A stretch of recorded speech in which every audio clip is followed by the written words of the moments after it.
Chapitre 24, deuxième partie. N'oubliez pas que l'objet de ce chapitre, chapitre 24, Abdalet, est d'expliquer ce qui se produit lorsque un juif transgresse les mitzvot de la Torah. Alors que dans le chapitre 23, Admorazaken expliquait l'effet de l'étude de la Torah et des mitzvot au niveau de l'union de l'âme avec Akadosh Baruch Hu. Dans notre chapitre, on nous explique l'antithèse, à savoir ce qui se produit lorsqu'on transgresse une mitzvah, ce qu'on appelle Avera. Avera. Alors, on peut dire de manière très succincte que la Mishnah dit dans Sanhedrin, pourquoi est-ce que l'homme a été créé en dernier, Achor les Maaseh Breshit, d'après le verset, Achor va kedem tsartani, va tachet alay kapecha, dit le roi David, tu m'as créé le dernier et le premier. Le premier, dans le sens de la finalité, le but de la création, c'est bien l'homme, mais le dernier, au niveau chronologique. Pourquoi le dernier? Une des raisons, c'est pour que, si l'homme faute, on puisse lui dire, Yatosh kidamcha, l'insecte, la moustique t'a précédé. Précédé, pas seulement au niveau du temps, mais dans l'ordre de la création. Pourquoi? Écoutez bien. Page 102, tout en haut. Ve'av shenikra avodazara. Même la avodazara, l'idolâtrie, qui était prônée par Bil'am Arasha, par Paro, par tous les Rechaïm. C'est, on va dire, a priori, à l'opposé d'Akadosh Baruch Hu, puis ça s'oppose à Dieu. Hakarule elaka de elakaya. Mais attention, ils considèrent et ils acceptent Dieu comme étant le Dieu des dieux. Donc la suprématie d'Akadosh Baruch Hu par rapport au soleil, la lune et par rapport à eux-mêmes. Ils ne peuvent pas, ils ne peuvent tout simplement pas transgresser la volonté de Dieu. Comme Bil'am dit, Lo yuchal, lo uchal la'avor et pi Hashem. Je ne peux pas transgresser la parole de Dieu. Parce qu'ils ressentent, de manière consciente ou inconsciente, que Dieu est leur véritable vie. Et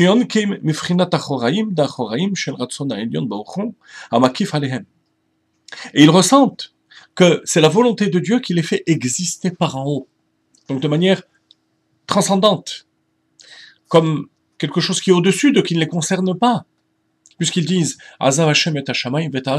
Dieu a abandonné la terre, et il se trouve dans les cieux. Ram al kol goyim Hashem. Dieu est dans les cieux. Et la shenikatan v'chayotam shebetocham b'frinat galut betocham. Ah, mais il y a quand même une étincelle qui les anime. Sinon, ils ne pourraient pas vivre, parce que la vie, c'est toujours quelque chose d'intérieur. Oui, mais cette vie est en exil en eux. Elle ne se dévoile pas. C'est comme quelqu'un qui a un élément dans le corps, je ne sais pas moi, du gluten par exemple, qui n'arrive pas à assimiler. Ça aura un effet, mais ça ne sera pas assimilé par son corps. De même, la divinité n'est pas assumée, n'est pas assimilée par les nations idolâtres. L'archive Atzman et la côte, jusqu'à se considérer comme étant eux-mêmes Dieu. C'est le cas de Paro. Liéori va'ani asitini, je me suis fait moi-même. Varezo kfira barduto. Alors, effectivement, déclarer les choses de cette manière, c'est nier l'unité de Dieu. Oui, mais pas la suprématie. Or, pour les Omot HaOlam, c'est une marloquette, une discussion entre nos sages, mais d'après le Ramo, dans le Shulchan Aruch, ça s'appelle Shitouf, association de Dieu. Ils ne transgressent pas les lois de Noachid de cette manière.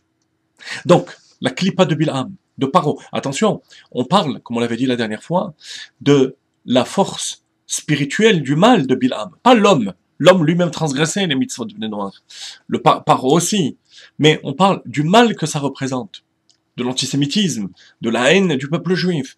Tout ça ne nie pas la suprématie de Dieu, au contraire.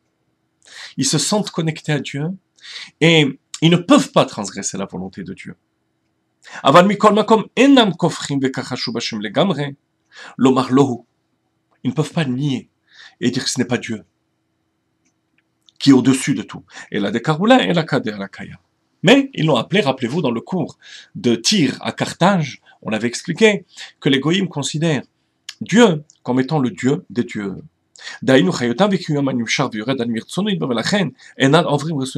pour ça qu'ils ne peuvent pas transgresser la volonté de Dieu. Les anges ne peuvent pas transgresser la volonté de Dieu, parce qu'ils sont entièrement bons.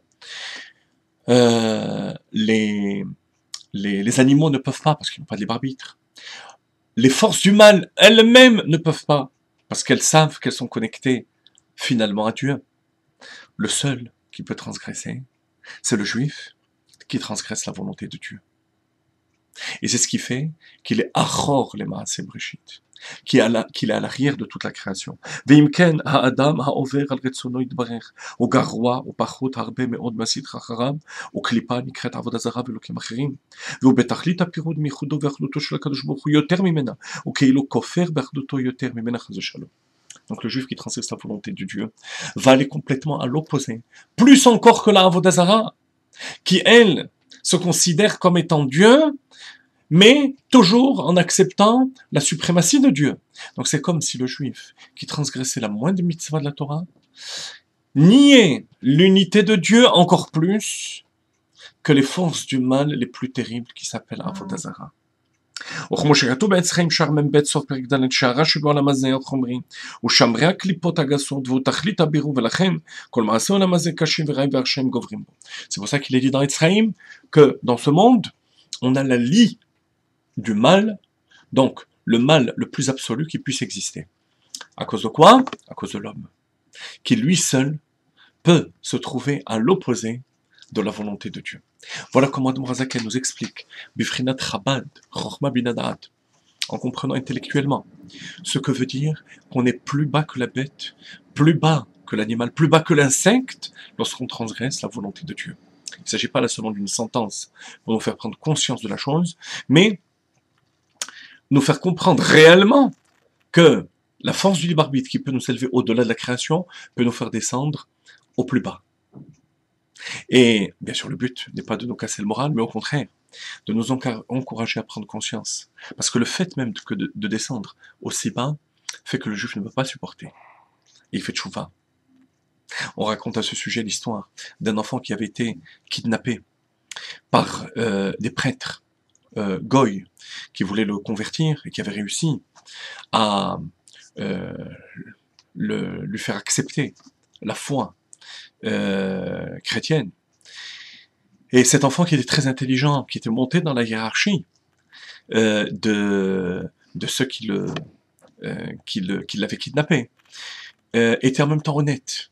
Et s'était adressé à son supérieur en lui disant, vous savez, je ne peux pas m'empêcher, même si j'ai quitté très jeune la maison de mes parents, avant de dormir, je pense au schéma Israël. J'ai des doutes dans tout ce que je... Pourtant, j'ai du plaisir à faire tout ce que je fais toute la journée, tout ce culte que je pratique. Mais j'ai encore des sfekot, des doutes. Quand je dis Shema Israël Adonai Eloheinu Adonai Echad, le soir je le récite. Et j'y crois. Alors le curé en question lui dit, tu sais ce que tu vas faire à partir de maintenant? Tu te rappelles quand tu étais tout petit, ta maman te mettait une bassine avec un récipient d'eau. Le matin, tu te lavais les mains. Tu sais bien que c'est des bêtises. Ce sont des bêtises. Ben, tu vas le faire de nouveau.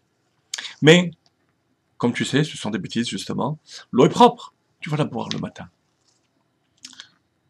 Donc il accepte. Le premier jour, il boit. Alors déjà, le soir, il n'a plus tellement envie de faire le schéma. Il oublie le schéma, pardon. Premier jour. Deuxième jour, il se rappelle, mais il n'a plus tellement envie de le faire. Et finalement, il se rend compte d'un changement en lui. Et il se rend compte que ce changement provient de l'eau tamée, de l'eau impure.